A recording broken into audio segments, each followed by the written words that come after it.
It was almost midnight at Hillside International School, and the hallways were quiet, except for the faint sound of piano keys drifting through the air.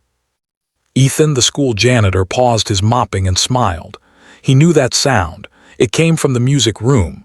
Again.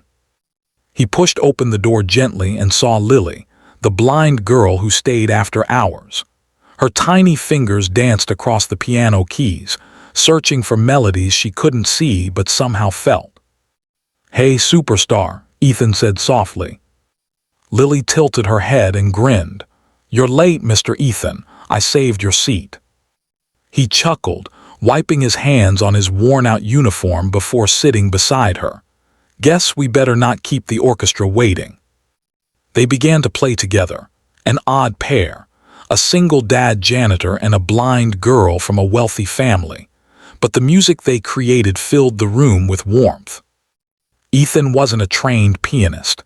He had learned years ago when his late wife, also a musician, was still alive. Music was the only thing that made him feel close to her again. For Lily, the piano was her way to see. Every note painted a picture in her mind, a world of colors she could never truly know. That night they played a duet Ethan had composed just for her, called "The Light I Cannot See." What neither of them knew was that someone else was listening. Behind the slightly open door stood Clara Morgan, the CEO of a global tech firm, and Lily's mother. She had come to pick her daughter up after a late business meeting, but when she heard the music, she froze. Her daughter, who hadn't smiled in months, was laughing, truly laughing. And the man beside her, the janitor, was playing with such emotion that tears welled up in Clara's eyes. When the song ended, Lily sighed happily. "That was perfect, Mr. Ethan." He smiled. "Not bad for a couple of night owls, huh?" Clara pushed the door open, her voice trembling. "That was beautiful." Ethan quickly stood up, embarrassed. "Oh, Ms. Morgan, I'm sorry. We were just finishing up. I didn't mean." But she raised her hand gently. "No, please, don't apologize. That was the most beautiful thing I've heard in a long time." Lily reached out. "Mom, you heard us." Clara knelt beside her daughter. "I did, sweetheart, and I think Mr. Ethan here might be the best piano teacher you've ever had." Ethan shook his head. "Oh no, ma'am, I'm just a janitor. I only play to keep her company." Clara smiled softly. "You're much more than that. You gave her something I couldn't, joy." Over the next few weeks, Clara often stayed to watch their sessions. Slowly, the cold distance between her corporate world and her daughter's emotional one began to close. She started showing up earlier, even joining in by humming softly while they played.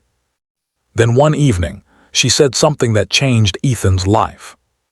"Ethan, I want to offer you a full-time position. Not as a janitor, but as our music program director." He was stunned. "Ma'am, I don't have a degree, I'm not." Clara interrupted. "You have what no degree can give, heart, and that's what these kids need." Ethan hesitated, looking at Lily. She beamed. "Say yes, Mr. Ethan." He laughed. "How can I say no to that smile?" Months passed. The school's new music program flourished under Ethan's care. Children who had never touched an instrument before were now creating melodies of their own. One day at the school concert, Lily and Ethan performed "The Light I Cannot See" on stage. When the final note faded, the audience rose to their feet. In the front row, Clara clapped the hardest, tears streaming down her face. She leaned over to the person beside her and whispered, "He gave my daughter back her happiness." And as the applause echoed through the hall, Ethan looked up at the stage lights and smiled. Maybe life had taken away much from him, but tonight it had given him something even greater. A second chance. Sparkle's moral. Kindness doesn't need a title or a paycheck. Sometimes, the smallest acts of compassion can open doors no one ever thought existed.